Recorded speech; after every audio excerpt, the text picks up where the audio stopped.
Hello everyone, this is Angel Esquivel here. Welcome back to another movie review, and today we're going to be reviewing Protector starring Mila Jovovich. So, without further ado, let's get to the movie review. So the movie is about a woman played by Mila Jovovich who gets off the army to focus and take care of her daughter ever since she finds out that her husband passed away. One day she finds out that her daughter sneaks out to go to party for her birthday, and as she goes to this nightclub, she finds out at the last minute that two men actually kidnapped her daughter, and so she's on a hunt and a mission to rescue her daughter and to find and kill the men who are responsible of kidnapping her. Obviously, this is not a new premise. We've already seen movies like these, like movies like Taken, and Man on Fire. Like, those are the only two I can name, for example. But I feel like this movie does add something new. Well, it only adds something new to this movie. And then again, I will get into spoilers. So if you don't want to be spoiled about this movie, then I recommend you do not watch this movie. And then when you do watch the movie, you can watch this review. So I will have some pros and cons about this movie. So I'm gonna start off with the pros. The pros, I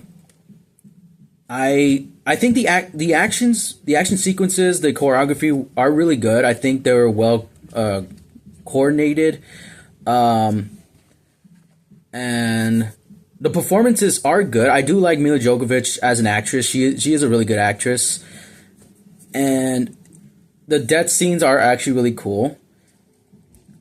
And what else? I think that's the only good things I can list off. And now here's for the cons. The cons is obviously it is low budget. It's so when you're gonna find out that this movie is a low budget and funded by a non-popular studio. So, and you're definitely gonna see that once you get into this movie.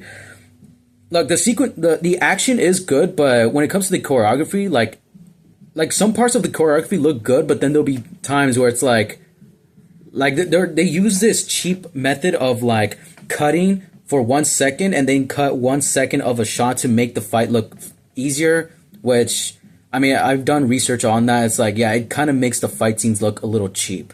I remember this one moment in the movie where I guess they brought a whole SWAT team and they're trying to SWAT her in. They're trying to get her, but I think, but what's so funny is that the way it was filmed, it almost seemed a little unrealistic, where they're all just they're all outside in broad daylight. I mean, it's funny how there's no one around. But it's them just doing this. It's it kind of comes off a little cheesy because it's they're in the middle of daylight and it's they could be seen so easily. Oh yeah, and about the plot twist, yeah, I'm gonna talk about the plot twist. It turns out that that her daughter already died a long time ago, and it turns out because since she's got off the army, she has this traumatic experience of knowing how her daughter died. Her brain resets to thinking that whatever girl she's gonna rescue is gonna be her daughter, and the next day or the 72 hours, she's not gonna remember anything what happened, and she's just gonna continue on her mission on killing the sex traffickers. Which I was that does sound like a good plot twist. It really does. I just feel the budget could have been a little better with this movie, or I feel it could have had a higher budget and it could have really fixed the movie. Because I think there was times where they kind of jumped to one sequence to another to make it, because I feel the movie was a little shorter and obviously it didn't have much budget, so obviously they had to make this movie a little more quicker. And here's the problem that I have with the actress, with Mila Jovovich. She's a really good actress, but I feel her performances are used for movies that are really bad or movies that could have been really good. I mean, she's a really good actress, but she just doesn't have a really good track record in being good movies. I mean, the only famous one she's ever been in Resident Evil, but yet the more she's been on it, the worse the movie gets.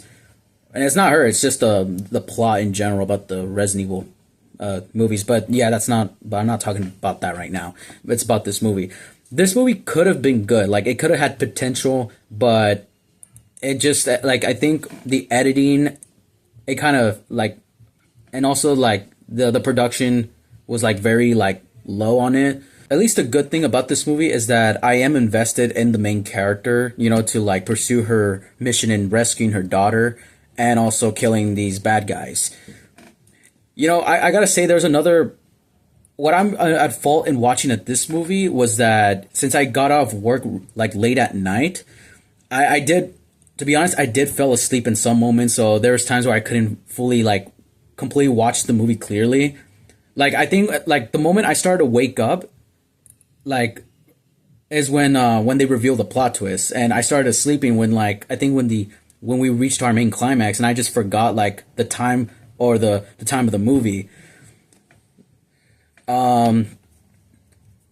Also another thing, what in the beginning part of the movie where the our main character Mila Djokovic is like narrating to the audience, it literally reminded me of that one movie that she also starred in, and I forgot. Damn, I was like the fifth something about the fifth.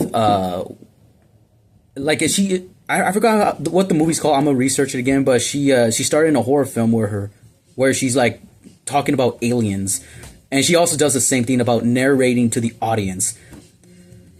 And I was like, okay, this kind of brings back memories. So overall, I don't think this movie's entirely bad. It's actually good. I just feel like it had more potential. Like it could have been like if you give it a higher budget, I think it could have maybe fixed the movie. But I know sometimes high budgets don't fix movies. But I think for this one, it could have fixed it. So, the rating I give this movie, I give it a 6 out of 10. So it's not entirely bad. It's just average, and I feel like it could have been. There's some things that it could have worked better, like if we give a higher budget than this. Well, guys, that's going to be my today's movie review. I promise I'll be reviewing other movies that I have seen last week, like Hoppers and The Bride. Like those are the last movies I also saw like yesterday, or actually no, not yesterday. That was Saturday. Yeah, because I promise I'm going to start uploading a little more videos more often and not make you guys wait for like a month or a whole year.